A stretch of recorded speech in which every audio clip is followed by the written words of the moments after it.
여러분요, 가등기 담보를 한번 보도록 하겠습니다. 자, 가등기 담보요. 먼저 여러분요, 가등기 담보를 보시면 먼저 설명을요 조금 해야 돼요. 지금부터 가등기 담보를 설명을 드려야 돼요. 이런 가등기 담보는요 의외로 있잖아요. 문제는 좀 그렇게 어렵지 않는데요. 설명이 조금 어려워요. 뭐 설명을 잘하고 못하고 떠나가지고 사실 가등기 담보라고 하는 것이 지금 현재는 거의 이것은 죽은 법, 사법이라고 얘기해요. 그런데 이 법을 없앨 수가 없어가지고 지금 있는 존재할 뿐이단 말이죠. 그러니까 여기 보시면 먼저 이렇게 갑이 있고요. 갑이 5억짜리를요 여기 을한테요 2억을 빌리는 거죠. 그것을 소비대차라고 하고요. 소비대차요. 그 다음에 여기서 대물변제, 대신 물건으로 변제한다. 대물변제, 예정, 약정이다. 이렇게요. 대물변제, 예정을 하고요. 예약을 하고요. 그래서 이 을한테요 가등기를 해주죠. 그래서 가등기 담보라고 하고요. 그래서 소유권 이전 등기를 하죠. 소유권 이전 등기요. 이것을 양도담보다 이렇게 얘기하는 거예요. 그럼 우리가 이제 보면 등기를 해가지고 소유권을 취득하는 경우는 등기를 함으로써 소유권을 취득하는 경우는 세 가지가 있어요. 우리 민법에서는요. 뭐가 있다? 첫 번째, 매매, 교환, 증여 세 가지. 우리가 무조건 등기했다 해서 무조건 소유자가 아니에요. 우리 전 시간에 실명법 했죠? 그 실명법 보면 뭐가 나오죠? 했잖아요. 채권을 담보할 목적으로 소유권을 이전해 줬다. 그럼 채권을 담보하기 위해 채권을 담보하기 위해서 소유권 이전 등기했다. 그걸 양도담보라고 한다니까요. 그러니까 우리가 채권 때문에 등기했다고 해서 소유권이 넘어가는 게 아니라고. 매매, 교환, 증여밖에 없다고. 뭐라고? 매매, 교환, 증여. 별거 아닌 것 같죠? 아주 중요하다고요. 매매, 교환, 증여일 때 소유권이 넘어간다고.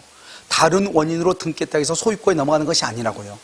그러니까 소비대차를 하고 차용증을 쓰고 돈 빌리고 등기해줬죠? 소유권이 넘어가는 게 아니라고요. 알겠죠? 이 사람은 소유자가 아니다? 아니죠. 이걸 양도담보다? 이렇게. 그러면요, 누가 소유자다? 이 사람은 설정자죠. 이 설정자가요, 소유자가 되고요. 이 소유자가요, 목적물을 뭘 해서 점유해서요, 사용하고 뭘 한다? 수익하죠. 수익하죠. 여기서 뭘 한다? 과실을 수취한다. 그래서 과실 수취권이라고 하는 것이 있고요. 여기에서 여러분요, 청산 절차, 나중에요, 청산 절차가 종료가 되죠. 종료가 되면 그때 채권자에게 이전을 해. 채권자에게 그때 이제 과실수취권이 이전하는 거야. 채권자에게 이전을 해. 그래서 이 사람은요, 등기는 돼 있지만 이 사람은 소유자도 아니다? 아니죠. 이 사람은 저당권자하고 똑같을 뿐이에요. 담보권자일 뿐이에요. 그래서 예전에는 어떻게 했죠? 이 5억에서 2억을 빼죠. 그럼 얼마? 차익이 얼마죠? 3억이죠. 이 3억을 을이 갑한테 돌려주지 않고 돈으로 갚지 않으면 대신 물건으로 변제하기로 약속을 하고 그냥 을이 그냥 가등기의 경우는 본등기 해가지고 소유권 양도담보는요 이미 등기가 됐지. 이미 등기가 됐으니까 직접 그냥 바로 소유권을 취득해버리는 거예요. 이런 저 무슨 말인지 알겠죠? 그래서 여러분요 이게 아주 중요하다 이 말이죠. 이게 중요하다 이 말이죠. 알겠죠? 그래서 여러분요 이건 소유권 이전 등기하면 양도담보고요. 이건 가등기는 가등기 담보다. 이게 아주 중요하죠. 이건 좀 됐나요? 그래서 이걸 먼저 이제 기본적으로 이해를 하고 그 다음에요. 그런데 지금은 이제 가등기 담보는 뭐냐면 5억에서 2억을 예전처럼 먹지 말고 이걸 3억을 청산금이라고 해가지고 이 청산금을 반드시 을은 갑한테 돌려주고 소유권 취득하라 이 말이죠. 이것을 가등기 담보라고 하는 거예요. 알겠죠? 그런데요 이 을은요 봐봐 등기부상으로는 을 앞으로 등기가 돼 있잖아요. 우리 명의시탁하고 똑같이요. 등기부상으로는 을 앞으로 등기가 돼 있으니까 제3자가 봤을 때는요 누가 소유자인 것처럼 보여요? 을이 소유자인 것처럼 보이죠? 그래서 을이요 그래서 병한테 매매라고 병이 선의이죠. 그럼 병이 소유권을 취득하죠. 소유자 이것을 11조 단서에 나와 있는 거예요. 그래서 병이요 이것은 청산 절차에 의하지 않고 제3자가 을로부터 등기를 이전받으면 소유권을 취득할 수가 있는 거예요. 그럼 이해되셨나요? 알겠죠? 이게 이제 여러분이 봐봐. 가등기는 아직 소유자가 아니다. 뭐를 해야 돼? 본등기를 해야 돼. 그런데요 소유권 이전 등기 양도담보는 이미 뭐가 됐어요? 이미 등기가 이미 되어 있죠. 이걸 차이가 크다. 이걸 알고 있어야 돼요. 자, 두 번째요. 우리가 이제 청산 방법 여기다 좀 쓸까요? 양이 별로 없으니까. 자요. 청산 방법에는 두 가지가 있어. 하나는 귀속 청산이 있고요. 그다음에 또 뭐가 하나는 경매가 있어요. 이것을 뭐냐? 우리 법조문 12조에서는 뭐 하도록 되어 있냐? 선택하라. 이렇게 둘 중 하나를 선택하라 이렇게. 자, 귀속 청산은요. 사적 실행이라고 그래요.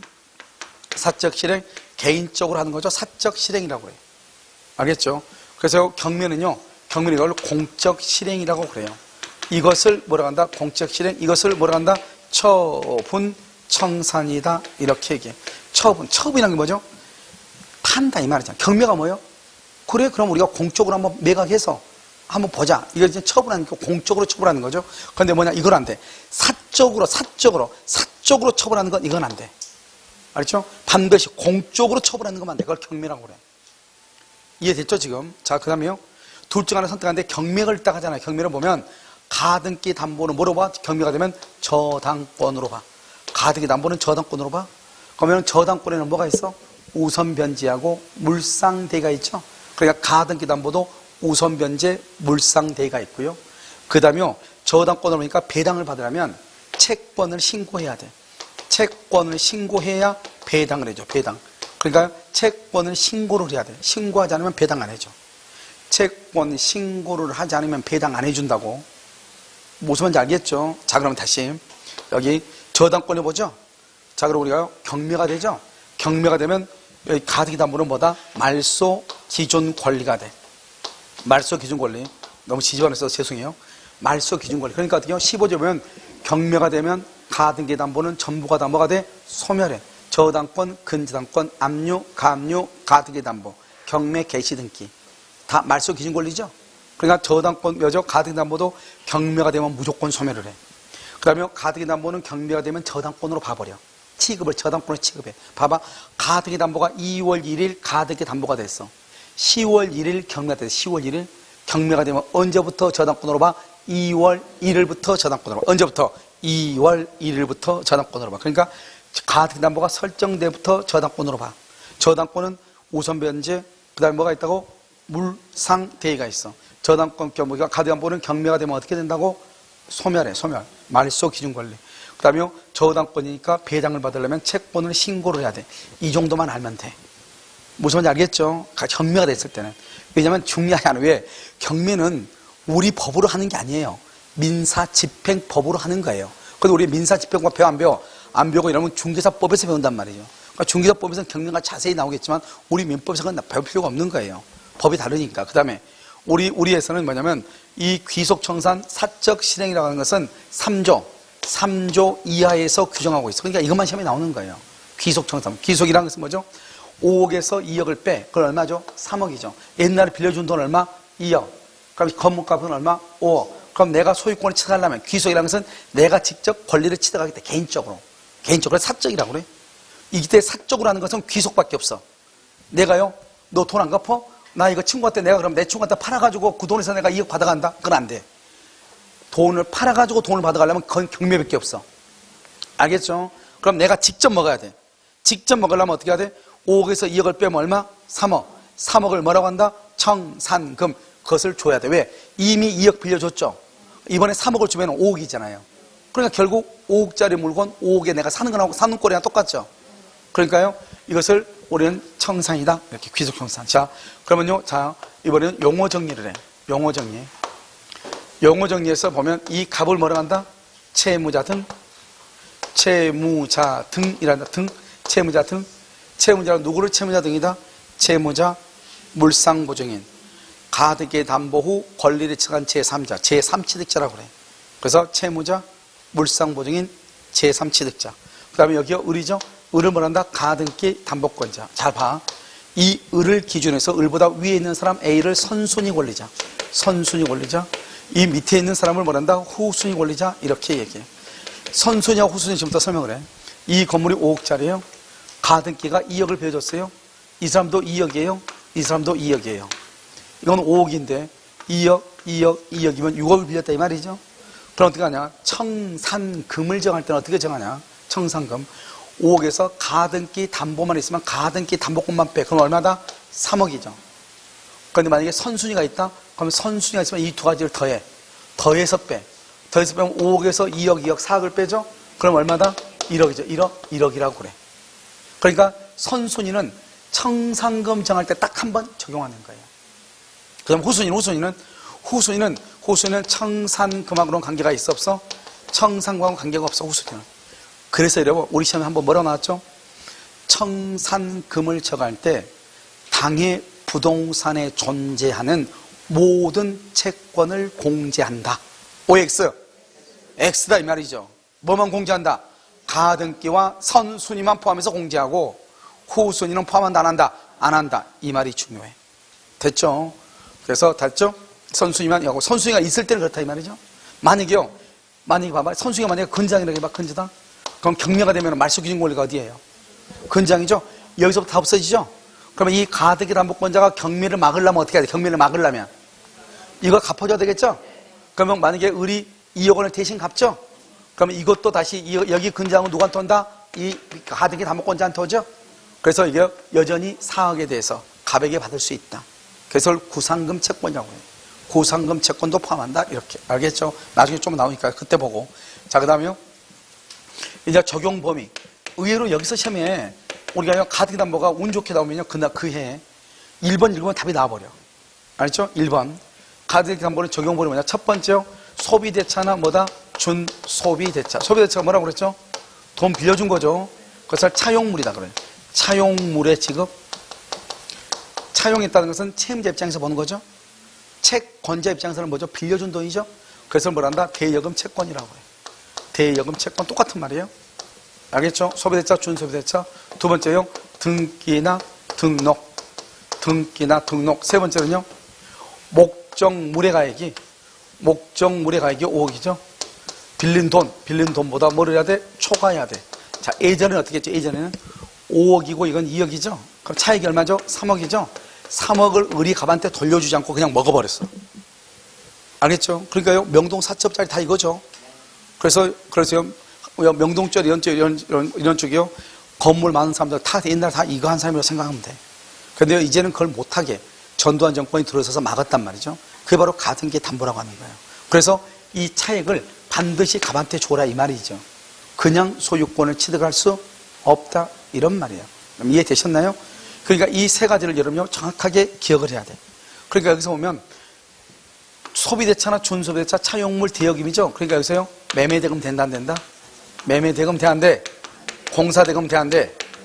공사대금 안 돼? 물품대금, 물품 매산대금 돼 안 돼? 안 된단 말이죠. 알죠? 두 번째 매매대금하고 소비대차하고 섞였어. 돼 안 돼? 안 돼. 여기서 매매대금은 없어지고 뭐만 있다? 소비대차만 있다. 돼 안 돼? 된다 이 말이죠. 알겠죠? 소비대차만 있으면 돼. 소비대차만 있으면 된다. 됐죠 지금? 자, 등기 등록이죠. 그러니까요 등기나 등록을 해야 하는데 동사는 등기나 등록을 한다 안 한다? 안 하죠. 그래서 안 돼. 등기하지 않는 거 뭐가 있어? 등기 안 하는 거 뭐가 있어? 유치권이 있죠. 또 점유권 있죠. 점유권. 그래서 한다 안 한다? 적용 안 돼.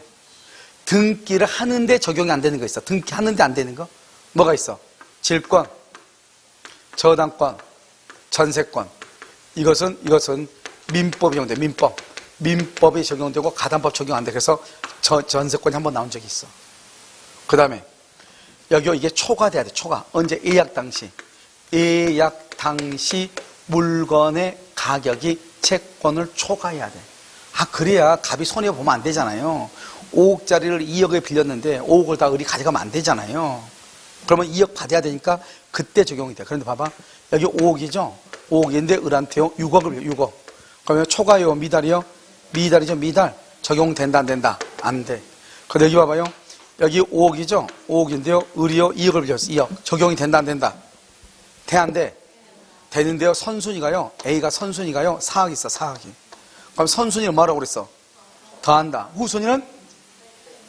빼기는 아니고 후순위는 더하고 더하고 빼지도 않고 후순위는 신경 쓴다 안 쓴다? 안 쓰는데 선순위는 더해. 그럼 여기 5억이고 6억이니까 뭐죠? 미달이죠? 적용된다 안 된다? 안 돼. 가담법이 적용되지 않는다는 것은 지금부터 설명하는 것이 적용되지 않는다 이런 말이에요. 알겠죠? 가담법이 적용되지 않는다는 것은 그래서 이게 가끔 시험에 나와. 이게 가끔. 여기는 시험이 잘 나오지. 이건 시험이 잘 나오고. 아시겠죠? 자, 그 다음에요. 이제는 봐봐. 먼저 변제기 후. 노란 거 봐. 변제기 후 청산금을. 그 다음에 채무자 등에게 통지하고 몇 개월이 지나야 돼? 2개월. 2개월 기간이 만료가 되죠? 만료가 되면 뭘 하고? 청산금을 뭐라고? 지급하고. 청산금을 지급해. 청산금을 지급하고요. 플러스 여기요 가등기 담보. 가등기 담보, 그 다음에 부동산 양도담보. 차이가 뭐라고 그랬어? 차이가 뭐라고 그랬어? 양도담보는 뭐? 이미 뭐가 돼 있어? 등기. 이미 등기. 그게 중요하다고. 가등기는 아직 뭐를 해야 돼? 본등기. 그게 차이가 있다니까요. 그러니까 청산금을 지급했죠. 청산금 지급하고 가등기 담보의 경우는 뭐라고? 본등기하고 플러스 뭘 해야 돼? 인도를 해야죠. 물건. 양도담보는요? 즉시로 뭐만 하면 된다? 인도받으면 되죠. 그럼 소유권을 취득한다 이 말이죠. 알겠죠? 자, 이게 여기까지가 강행규정이야. 무슨 규정? 자, 강행규정. 변제기 후니까 변제기 전은 돼, 안 돼? 안 돼. 청산금이죠? 청산금은 1, 2, 3, 4가 있는데 3, 4가 중요하고 1, 2는 별로 중요하지 않아. 주관적인 평가를 해. 주관적 평가를 하고요. 그것이 설령 객관적 가치에 미달돼도 괜찮고 청산금이 없다. 청산금이 없으면 없다고 통지를 해야 되고 한번 우리가 청산금 통지를 하죠. 청산금 통지를 했으면 더 이상 말 수 없고 다툴 수가 있다 없다? 없다 이 말이죠. 채무자 등은 한 사람이라도 누락되면 된다 안 된다? 안 되고 이렇게. 자, 다시 여기 봐봐요. 우리가 이게 중요하다고. 그러니까 우리가 한 문제가 나올 거 아니에요. 한 문제가 나오면 둘 중 하나는 꼭 시험에 나온다고. 청산금이 없어도 통지해야 돼. 청산금 통지를 한번 하면 더 이상 다투지는 못해. 청산금을 어떻게 평가한다? 물건의 가격이 저게 5억인지 3억인지 1억인지를 어떻게 알아요? 그것은 채권자가 주관적으로 평가를 하는 거예요. 그러니까요, 주관적 평가니까 이 건물이 원래는 5억이거든요. 5억이니까 을이 빌려준 돈은 2억이잖아요. 그러니까 청산금이 얼마죠? 3억이잖아요. 주관적으로 평가하니까 을이요, 야, 너 물건은 2억짜리야. 내가 나한테 빌려준 돈은 2억이야. 0이야. 이렇게 할 수 있다니까요. 여기면 청산금이 없죠? 없어도 통지해야 돼. 그럼 어떻게 돼요? 이 을은요, 갑은요, 열받죠. 자기 거 얼마짜리인데? 5억짜리인데? 그럼 어떻게 하면 된다? 이 사람은요, 5억짜리니까요, 2개월의 기간이 끝나기 전까지 어떻게 하든지 간에 돈을 빌려와가지고 돈을 갚고 등기를 말소해버리면 되죠. 그런데 돈이 없을 수도 있잖아요. 그러면 갑은요, 큰 손해를 보잖아요. 그러면 판례가 주관적으로 평가를 하라고 해놓고 주관적으로 평가했으면 잘하든 못하든 그럼 맡겨놔야지. 이때 또 판례가 또 뭐라 했냐? 갑이라고 하는 사람은 청산금을 똑바로 해달라고 청산금을 똑바로 해달라고 다시 요청할 수 있다. 을한테 요청할 수 있다. 만약에 을이 그것을 똑바로 청산금을 다시 할 때까지 본등기를 거절하고 목적물의 인도를 거절할 수 있다. 그게 무슨 말이냐고. 알았죠? 주관적으로 평가를 하라고 해놓고 청산금 평가가 잘못되면 갑은 똑바로 평가를 해달라고 버틸 수 있다는 거예요. 말이 앞뒤로 안 맞잖아요. 알겠죠? 그러니까 정말로 문제 있는 것이죠. 한 번 통지를 잘못했어. 이게요, 7억이다. 잘못해가지고 내가 빌린 돈은 2억이다. 내가 줄 돈은 5억이다. 이렇게 원래는 3억인데 5억으로 잘못 평가했어. 한 번 통지를 잘못하면 다투지도 못해요 또. 이건 또 뭐냐고 또. 그럼 이 사람도 다투어야 되잖아요. 다투지 못한다 이 말이죠. 그러니까 여러분요, 이 두 가지는 시험에 정답으로 나올 수가 없어. 그래서 시험에 나오는 것은 법조문에 나와 있는 이 두 가지다. 그 다음에 채무자 등은 아까도 말했죠. 채무자와 물상무지인과 제3채익자죠. 한 사람이라도 누락되면 안 되고 2개월의 기간은 단축하면 안 돼. 단축하면 안 돼. 그런데 여기서 가끔 여러분요, 7조 뭐가 나오냐? 청산기간 전에 채권자가요, 청산금을 채무자한테 미리 통지하거나 채무자가 청산금 채권을 제3자에게 양도한 경우 있어. 이랬을 때는 후순위한테 뭐 하지 못한다? 대항하지 못한다. 그건 왜 그러느냐? 청산기간은 강행규정이기 때문에 청산기간을 정하지 않으면 지키지 않으면 안 되거든. 그런데 청산기간이 지나기도 전에 채권자가 채무자한테 청산금을 지급하거나 채무자가 자신에 대한 청산금 채권을 제3자에게 양도하면은 그것은 양도의 효력은 있으나 후순위한테 뭐 하지 못한다? 대항하지 못한다. 이 우리 시험에 딱 2번 나왔어. 알겠죠? 그 다음에 2개월의 기간을 주고 청산금 지급하고 그 다음에 본등기 해야 돼. 근데 여기서 봐봐. 본등기를 할 때요, 2개월의 기간 전에 절대로 안 돼. 무효. 기간이 만료되기 전에 청산금을 지급하기 전에 채무자는 한 사람으로 누락되면 청산금 통지 없이 변제기 전에 그럼 무조건 무효가 돼. 무효인데 문제가 뭐냐면 다시 청산 절차를 거쳤다. 그러면 뭐가 된다? 그때부터 다시 유효가 돼. 이게 문제죠. 다시 청산 절차를 거치지 않으면 무효. 다시 청산 절차를 거치면 그때부터 유효. 아시겠죠? 그 다음에 채무자 등에 통지하죠? 그럼 지체 없이 지체 없이 누구한테 또 통지한다? 후순위. 후순위한테 통지를 해. 그러면 이 후순위는 어떻게 한다? 후순위는 반드시요 청산기간 안에, 청산기간 내에 변제기, 자신의 채무의 변제기 전이라도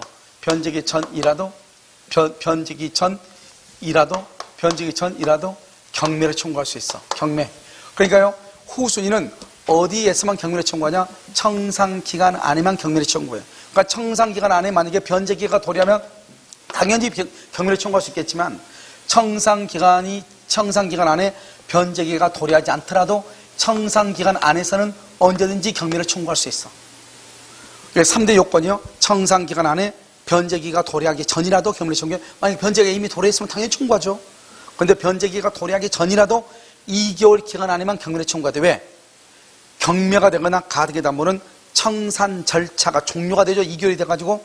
그러면 가등기 담보 이하의 모든 권리는 다 없어져 버려.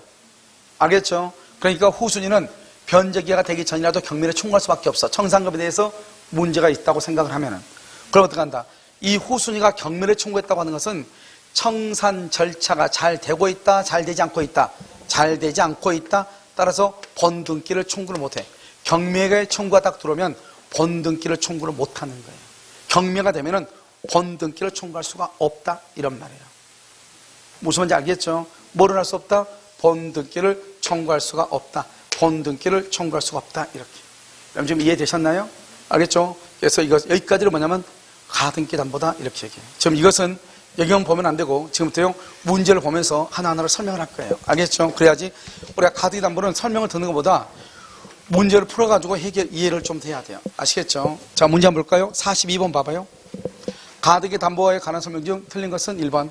가등기 담보법은 재산권 이전의 예약에 의한 가등기 담보에 있어서 재산의 예약 당시 가액 줄고, 예약 당시면 줄고, 차용액 및 이에 붙인 이자의 합산액을 뭐한다? 동그라미 초과하는 경우면, 아까 말했죠? 미달되면 적용이 된다, 안 된다? 안 되죠. 초과하는 경우에만 적용이 된다. 자, 문제지 몇 페이지예요? 208페이지 보세요. 자, 42번에요. 2번은요. 가등기 담보법은 줄과 차용물에 반한 줄었어요. 자, 차용물에 208페이지라고. 아니, 그게 아니고요. 208페이지라고. 28페이지가 아니고. 아, 맞아요? 오케이. 차용물에 반한이죠? 여러분, 차용물이 뭐죠? 소비대차죠. 아까 말했죠? 소비대차, 준소비대차, 차용물, 대여금, 똑같은 말이야, 다. 거기에만 적용이 된다, 이런 말이죠. 알겠죠? 그 다음에 3번. 부동산을 매도하고 소유권 이전등기를 격려해주면서 매매대금 담보. 그 다음에 불화대금, 공사대금, 된다, 안 된다? 안 된다. 이것이요, 3번이 예전에는 아무튼 정답의 1순위였어요. 알겠죠? 매매대금, 공사대금, 불화대금, 물품대금. 이것은 된다, 안 된다? 안 돼. 오직 뭐만 된다? 소비대차. 4번. 가등기의 주된 목적이 줄고 매매대금 채권, 그 다음에 대여금 채권 줄고, 대여금이 뭐죠? 소비대차죠? 대여금 채권은 부수적이다. 그러면 돼, 안 돼? 안 돼. 이 말은 매매대금 플러스 소비대차, 이 말이잖아요. 적용된다, 안 된다? 안 된다, 이 말이에요. 알겠죠? 자, 5번. 금전 소비대차나 준소비대차에 기한 차용금 반환 채무와 그 외의 원인 줄고, 그 외의 원인이 매매대금, 매매대금으로 발생한 채무를 동시에 담보할 목적으로 된 가등기. 여기까지. 적용된다, 안 된다? 안 돼. 적용 안 돼. 적용 안 된다고. 그런데 그 후 후자가 뭐죠? 매매대금. 매매대금이 소멸하고, 그 말이 무슨 말이죠? 소비대차만 남은 경우, 이 말이죠. 소비대차만 남으면 그때부터 가등기 담보가 뭐가 된다? 적용된다, 이렇게. 아시겠죠? 그러니까 봐봐. 여기서부터 쭉 이렇게 돼 있는데, 지금 우리가 적용 범위에 대해서 우리가 지금 보고 있잖아요. 적용 범위요. 적용 범위. 소비대차, 준소비대차, 등기나 등록, 예약 당시 가액이 피담보 채권액을 초과해야 된다. 이것만 지금 보고 있죠? 그런데 여기서 지금 중요한 것은 매매대금, 공사대금, 외상대금, 된다, 안 된다? 안 돼. 소비대차, 준소비대차, 대여금, 차용물만 된다. 아시겠죠? 1번 정답 몇 번? 3번? 43번. 1번 가등기 담보 부동산에 대한 예약 당시 시가가 피담보 채무에게 미치지 못한다. 예약 당시 줄고 미치지 못하는 경우 미달. 물건은 5억인데요. 물건은 5억인데 돈은 6억을 빌렸다 이 말이죠. 이런 경우는 여기 봐봐. 청산금 지급 등의 절차를 이행할 필요가 있다 없다? 없다. 우리 아까 말이죠. 청산 절차를 거칠 필요가 없다고. 알겠죠? 2번 재산권 이전의 예약 당시 재산에 관하여 선순위 근저당권 주고 선순위. 그러면 선순위 근저당권 그러면 어떻게 돼요? 이걸 포함해야 돼요? 제외해야 돼요? 포함해서 선순위는 선순위 근저당권이 설정되어 있는 경우 재산의 가액에서 피담보 채무액을 공제한 그러면 안 되지. 피담보 채무액을 뭐해서 포함해서 알겠죠? 포함해서 차용액 및 이에 붙은 이자 합생을 초과하는 경우만 적용된다. 2번 틀렸죠? 3번 가등기 담보 채권자가 가등기 담보 채무자의 제3자에 대한 선순위 가등기 담보 채무를 대위 변제하여 구상권이 발생해. 참 어려운 말인데 봐봐요. 지금 아까 내가 얘기했는데 여기 이렇게 있으면 갑이 있고 여기 가등기죠? 가등기인데 여기보다 선순위 A가 있단 말이죠. 2억, 2억이다. 그런데 이 사람이 근저당권자가 경매가 되면 안 되죠. 그래서 가등기 담보권자가 이것을 대신 선순위를 대신 갚았다 이 말이죠. 그러면 자기 돈을 갚았어요? 갑이 갚을 돈을 갚았어? 갑이 갚을 돈을 갚았죠? 그럼 갑에게 뭘 행사한다? 구상권을 행사. 구상권. 이 구상권도 포함된다 이 말이죠. 알겠죠? 다시 한번 읽어볼까요? 가등기 담보 채권자가 누구죠?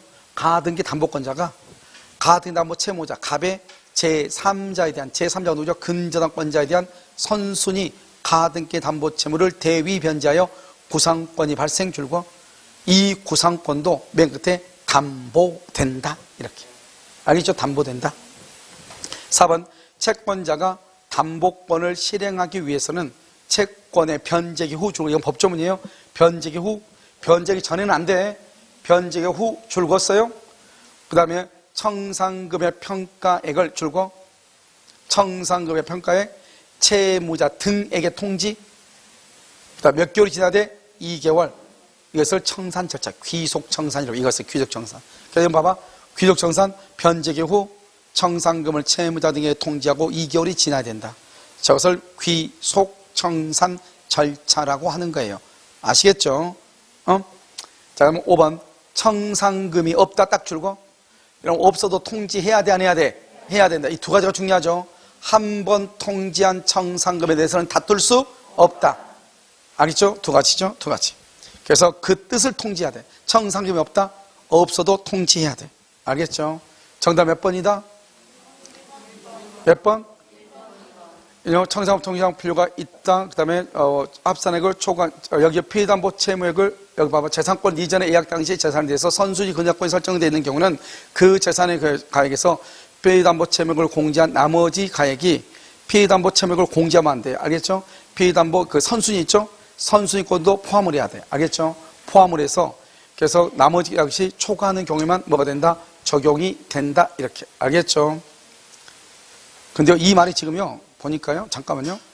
이 말이 지금 이것도 빼준다. 이런 말 같은데 지금 선순위 근저당권이 설정되어 있는 경우에는 그 재산의 가액에서 피담보 채무액을 공제한다. 선순위가 있으니까 피담보 채무를 공제한다. 이것도 빼준다. 이 말이네요. 그 말 아니에요? 그래서 재산의 가액에서 피담보 채무액을 공제한. 이건 제외한다. 이 말이 아니잖아. 공제한다는 말은 이 가등기 담보권만 빼는 것이 아니고 이 위에 것도 공제한다. 이 말이 아니에요? 아니 그 말이잖아요. 아니 우리가 선수가 있으면 여기 2억이죠. 2억만 빼야 돼요. 여기 2억까지 다 빼야 돼요. 이 2억까지 다 빼야 되죠. 이걸 4억을 빼야 된다 이 말이잖아요. 그러니까 가등기 담보권을 당연히 공제하고 이것도 뭐란다? 이것도 공제하는데 원래는 어떻게 공제해야 돼요? 여기 5억에서 이 두 가지를 포함해서 공제해야 되는데요.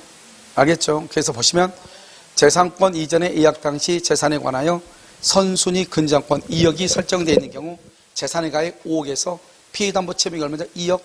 2억을 공제한 나머지가 그러니까 2억을 공제한 나머지가 뭐죠? 차용액 및 이에 붙인 이자 합생을 초과하는 경우만 적용된다. 그러니까 이것만 하면 안 되죠. 피담보 채무액이 아니고 선수익 것도 같이 공제해야 돼. 알겠죠? 그래서 같이 공제해야 되니까요. 1번, 2번이 다 틀렸네요. 알겠죠?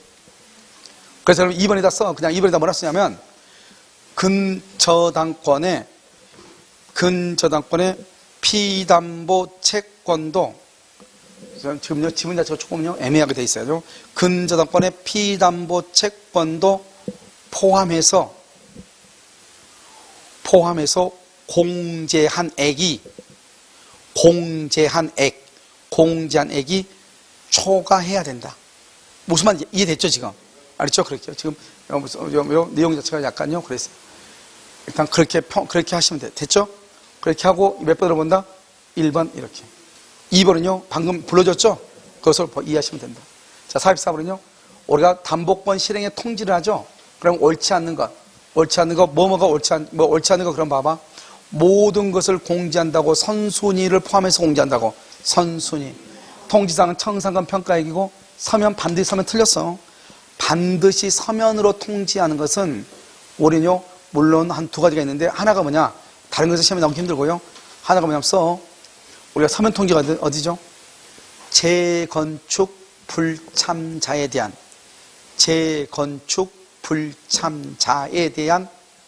참가 여부의 서면 촉구. 서면 촉구를 서면 채고라고 그래. 그때는 반드시 서면으로 촉구를 해. 재건축 불참자 있잖아요. 그 사람들한테 너 참가할래 말래 물어봐야 되잖아요. 그때는 반드시 어떻게 한다고? 서면으로 한다. 서면으로. 이해됐죠 지금? 서면으로. 또 한 가지 있긴 있어. 우리가 여러분요 보면 주택임대차하고 상가건물임대차에서 분쟁조정위원회 있죠. 그 분쟁조정위원회에서 나중에 조정이 성립하면은 서면으로 통보하도록 돼 있어. 알겠죠? 근데 그것은 시험에 나올 가능성이 없으니까요. 방금 그것만 정확하게 알면 되고 그 외에는 서면이란 말이 있다 없다? 없다. 3번 통지 상대방은 채무자. 그 다음에 물상보증인 담보 가등기 후 소유권을 취득한 제3자를 뭐라 한다? 제3취득자죠. 이 세 가지를 묶어서 한마디로 뭐라 한다? 채무자 등. 뭐라 한다? 채무자 등. 이렇게 채무자 등. 통지해야 되고 한 사람이라도 누락되면 된다 안 된다? 안 된다. 안 된다. 통지는 언제 통지하죠? 변제기 전이에요? 변제기 후예요? 변제기 후, 변제기 이후 이렇게. 그 다음에 5번은요. 목적 부동산의 가액이 피담보 채권에게 미달된다. 미달. 물건은 2억인데 빌린 돈은 3억이다 이 말이죠. 미달된다. 그러면은 어떻게 돼요? 이 말의 뜻은 청산금이 있다는 거예요? 없다는 거예요? 없다. 그렇게 가로묶어. 목적 부동산의 가액이 피담보 채권에게 미달 이 말은 청산금이 없다 이 말이죠. 통지해야 돼 안 해야 돼? 해야 돼. 그 뜻을 통지한다. 무슨 말인지 알겠죠? 그래서 청산금이 없으면 없다는 뜻을 통지한다고 그랬죠? 그럼 청산금이 없다는 뜻이 뭐냐? 그게 바로 5번이란 말이죠. 알겠죠? 목적 부동산의 가액이 채권에게 미달된다 이 말이죠. 청산금이 없다 이 말이죠. 그래도 뭘 해야 돼? 통지를 해야 된다 이렇게. 정답 몇 번이다? 2번이다 이렇게. 됐죠? 자 45번은요 1번 담보권 실행의 통지에는 채권자가 줄곧 주관적으로 평가. 주관적으로 평가한 통지 당시 목적 부동산의 가액과 피담보 채권액을 명시함으로써 청산금의 평가액을 채무자 등에게 통지하면 족하다. 2번 채권자가 줄곧 나름대로 평가. 나름대로 평가를 뭐란다? 주관적 평가죠. 청산금 액수가 그 다음에 줄곧 객관적인 청산금의 평가액에 미치지 못한다 하더라도 거기까지 미치지 못한다 할지라도 맨 끝에 청산기간의 진행에는 아무런 영향이 없다. 즉 청산기간은 뭐한다? 진행한다. 아까 우리 말했죠. 봐봐. 청산금 봐봐. 저기 청산금 4대 요소. 주관적 평가. 객관적 가치에 미달돼도 괜찮다. 그 다음에 뭐다? 청산금이 없으면 없다고 통지한다. 한 번 통지하면 더 이상 다툴 수 없다. 이렇게 아시겠죠? 자 4번 채무자 등의 전부 또는 일부에 대하여 통지를 하지 않으면 청산기간이 진행될 수 없고 그 다음에 다등기 담보권자는 가등기에 의한 본등기를 청구할 수 없고 설령 편법으로 본등기를 해도 유효이다 무효이다 무효. 그런데 지금 없죠? D 나올 거예요. 그런데 옆줄 웃고 써. 다시 청산 절차를 거치면 유효가 된다. 이렇게. 이게 무슨 규정이니까? 강행 규정이니까 이렇게. 자 5번 채권자는 3조에 따른 통지 당시 목적 부동산의 가액에서 채권액을 뺀 금액. 봐봐. 목적 부동산의 가액에서 채권액을 뺀 금액 그걸 뭐란다? 청산금이라고 하죠. 이것을 누구한테 지급해야 돼? 채무자 등. 채무자에게 지급해야 된다. 정답 몇 번이다? 3번 이렇게. 자, 46번. 1번. 청산 절차에 위반하여 담보 가등기에 의한 본등기. 봐봐. 청산 절차에 위반 줄거. 그러면 본등기는 무효가 돼. 본등기는 무효가 돼. 다만 청산 절차를 다시 거치면 맨 끝에 유효가 될 수 있다. 됐죠 지금? 원래는 무효인데 청산 절차를 다시 거치면 유효가 될 수 있다. 이렇게. 2번. 채권자는 담보 목적 부동산에 관하여 이미 소유권 이전 등기 마쳤다. 이미 소유권 이전 등기. 이걸 뭐라고 하죠? 양도담보죠. 청산 기간이 지난 후 줄고 청산금을 채무자 등에게 지급. 그러면 바로 그냥 소유권 취득해. 바로 소유권 취득해. 그런데요, 담보 가등기 동그라미 가등기의 경우는 바로 소유권 취득할 수 없죠? 맨 끝에 본등기를 청구할 수 있을 뿐이다. 알겠죠? 3번. 청산 절차를 거치지 않고 이루어진 본등기 그것은 유효이다, 무효이다? 무효이다. 더 이상 필요 없죠? 그럼 어떻게 해야 돼? 다시 청산 절차를 거쳐야 유효. 다시 청산 절차를 거쳐야 유효. 이렇게. 5번. 가등기 담보권의 사적 실행 줄거. 사적 실행은 뭐밖에 없어? 가등기 담보 사적 실행은 뭐밖에 없어? 귀속 청산밖에 없어. 귀속 청산. 경매. 공적 실행에서 경매라고 하는 처분을 해야 돼. 처분 청산. 경매가 뭐예요? 제3자한테 팔아서 처분이다 이 말이잖아요. 사적 실행에서는 개인이 처분할 수 있어 없어? 내가 먹을 수밖에 없어. 됐죠 지금? 자, 여기 보면 사적 실행에 있어서 채권자가 청산금의 지급 이전에 본등기와 담보물로의 인도를 받을 수 있다거나 청산기간이나 동시행관계를 인정하지 않는 줄거 처분 청산형. 사적 실행에서 처분 청산 된다 안 된다? 처분 청산은 오직 어디서만 된다? 공적 실행으로서 경매만 된다. 처분 청산은 공적 실행으로서 경매만 된다. 알겠죠? 사적 실행에서는 뭐밖에 안 된다? 귀속 청산만. 5번. 청산금의 지급을 면제하는 것과 같은 줄거 무청산 특약. 무청산은 뭐죠? 청산금 없이 이 말이죠. 이것은 여러분 봐봐. 아까 내가 뭐라고 했죠?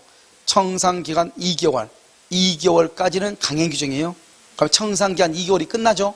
지나죠? 그러면 그것은 더 이상 보호할 필요가 없어. 2개월까지만 보호하는 거예요. 그럼 여기 지금 뭐라 나왔죠? 청산기간이 경과한 후 줄고 청산기간이 경과하면 이것은 보호할 필요가 없어. 2개월의 청산기간 내 강행 규정이에요. 2개월의 기간이 끝나면 그것은 두 당사자 간에 다른 합의를 할 수가 있어. 그 합의를 뭐란다? 무청산 특약.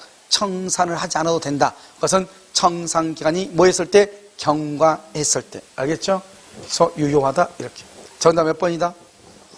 4번. 자, 47번요. 담보 가등기 권리자는 선택. 정답 선택. 아까 말했죠? 담보는 선택에 따라서 경매나 귀속 청산할 수 있다고 그랬죠? 자, 줄거 3조에 따른 담보권 실행 줄거 이것을 귀속 청산이라고 그래. 그 다음에 맨 끝에 경매를 청구할 수 있다. 1번. 담보 가등기를 마친 부동산에 대해서 강제 경매 등이 개시되죠? 담보 가등기 권리자는 다른 채권자보다 자기 채권을 줄거 우선하여 변제받을 권리. 재밌는 말이죠? 담보 가등기 줄거 맨 앞에 부동산에 대해서 강제 경매 동그라미 경매 거다 써. 담보 가등기가 경매가 됐죠? 그럼 뭐로 본다고 그랬어? 담보 가등기가 경매가 되면 뭐로 본다고? 저당권으로 본다. 저당권으로 보니까 저당권에는 뭐가 있다? 두 가지. 우선 변제권하고 또 뭐?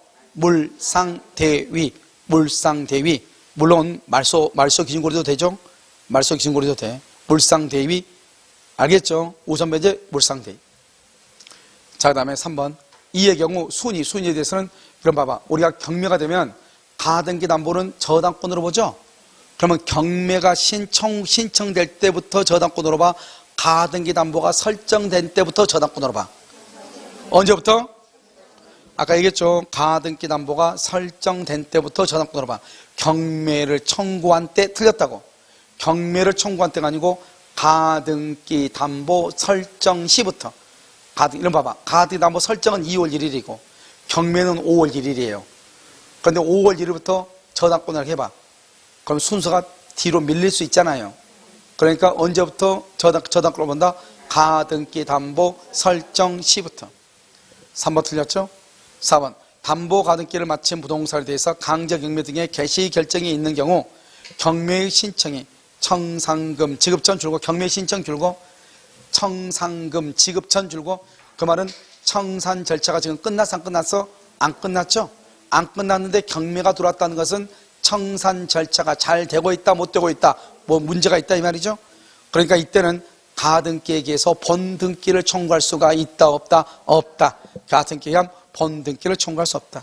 5번 담보 가등기를 마친 부동산에 대해서 강제 경매 등이 행하여진 경우 담보 가등기 권리는 그 부동산의 매각에 의해서만 한다. 소멸, 매각 동그라미 그것을 경매라고 그래. 소멸 동그라미 써 말소 기준 권리다. 뭐다? 말소 기준 권리 이렇게. 간단하죠. 정답 몇 번? 3번. 자, 48번. 담보 목적물에 대한 과실 수취권. 이러면 우리 봐봐요. 여기 한번 봐봐요. 여기 보면 우리는 원칙적으로 갑하고 가등기 담보를 하죠. 그래도 아무리 을 앞으로 등기가 돼 있어도 을은 아직 소유자다 아니다? 아니죠. 누가 소유자? 갑이 소유자죠. 갑은 누구라고 그래? 설정자죠. 채무자.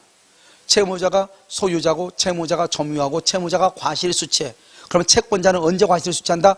청산 절차가 뭐를 해야 돼? 종료. 자, 여기서 우리 한 가지 안 했는데 봐.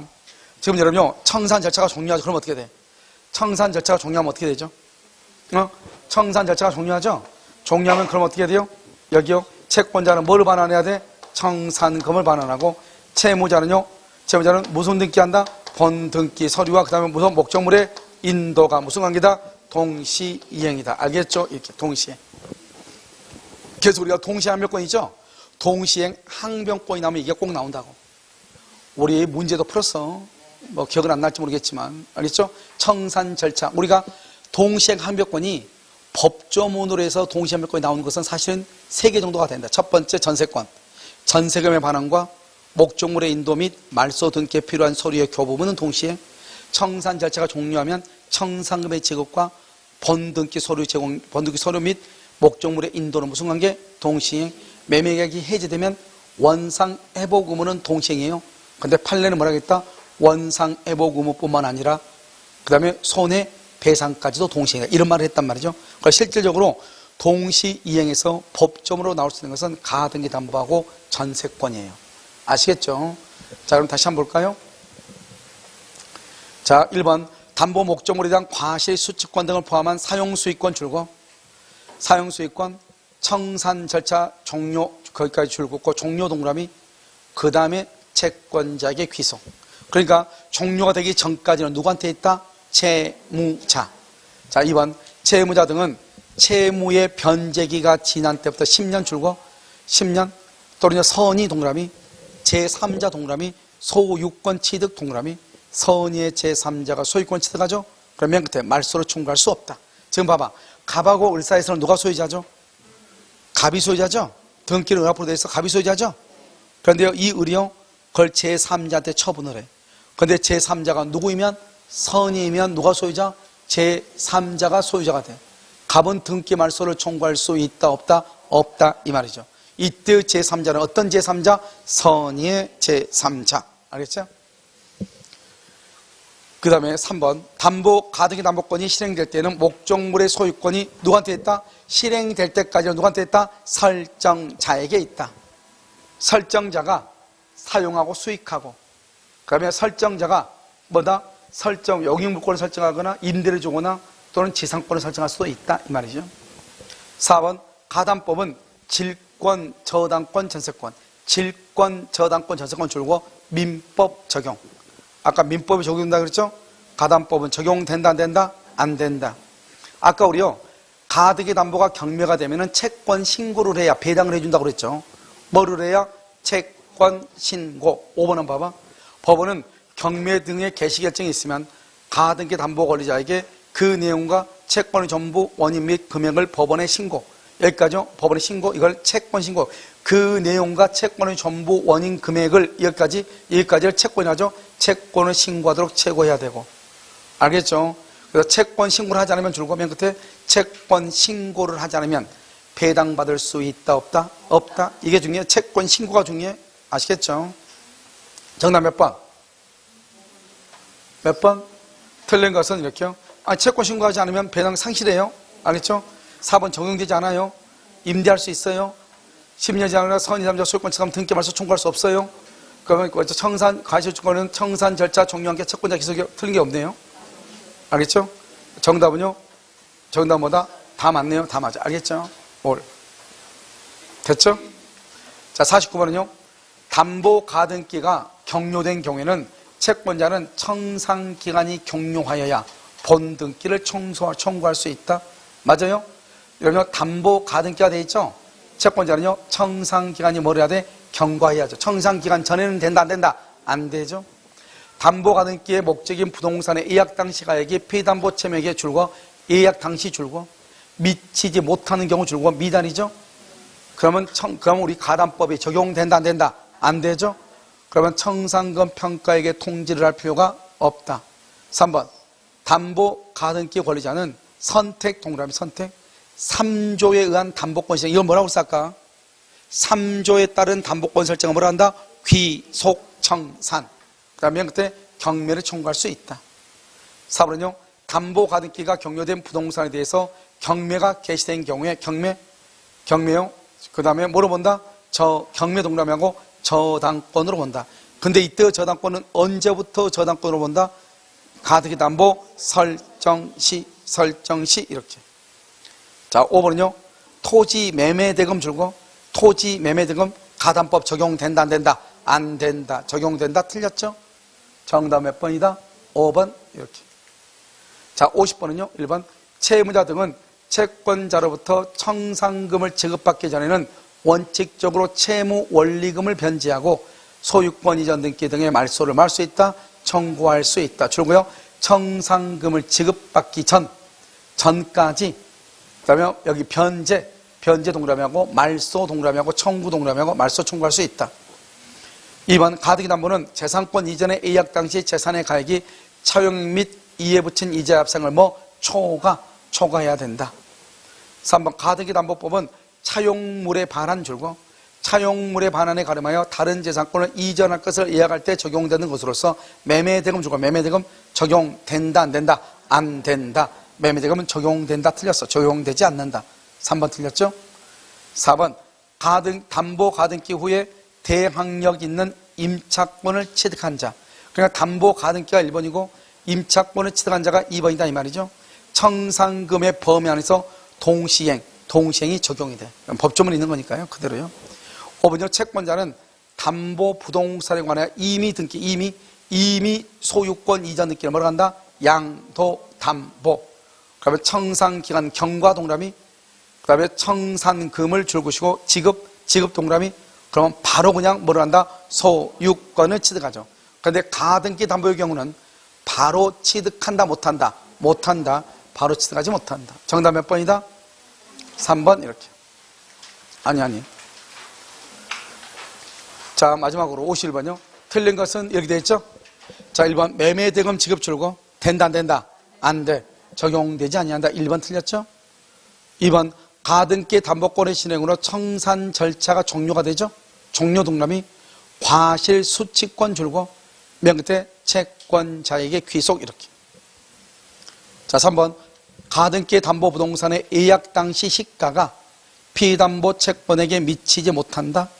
그럼 못한다. 그러면 가담법 적용된다, 안 된다? 안 된다. 청산금 통지를 할 필요가 없다. 그 말은 가담법이 적용되지 않는다 이런 말이죠. 자, 4번은요. 가등기 담보 채권자가 그의 권리를 보존하기 위해서 가등기 담보 채무자의 제3자에 대한 아까 우리 했었는데 선순위 채무를 변제했죠. 그로 인해서 발생한 구상금 채권이 있죠. 이러한 구상금 채권 넘어가 된다. 담보된다. 포함된다. 이렇게. 5번은요. 3조하고 4조가 뭐냐? 3조하고 4조가 청산 절차는 무슨 규정이다? 강행 규정이죠. 3조 4조. 3조 4조의 각 규정을 위반 그러면 뭐가 된다? 이것은 무효가 돼. 무효가 되고 이른바 약한 의미의 양도담보로서 담보 목적 내에서 유효하다고 볼 수도 없다. 일단 다 무효가 된다. 그래서 가등기에서 번등기 하면 그것도 무효가 된다. 그런데 맨 끝 따서 다시 청산 절차를 거치면 뭐가 된다? 유효가 돼. 다시 청산 절차를 거치면 뭐가 된다? 유효가 된다. 유효. 아시겠죠? 그래서 여기까지가 이제 가등기 담보 이렇게 돼 있죠. 그래서 가등담보는 약간 여러분요, 여기에 나와 있는 것들이 이제 주로 이제 판례를 기준으로 해서 돼 있기 때문에요. 한번 보시면 되고, 나중에요, 우리가 이제 법조문, 조문 문제 한번 더 풀 수 있어요. 조문 문제 풀면 똑같아. 알겠죠? 그래서 가등기담보는 내용보다는 문제를 가지고 풀어보는 거 훨씬 더 빠르고요. 잠깐 쉬었다가 여러분요, 집합권법을 잠깐 보도록 그렇게 하겠습니다. 알겠죠?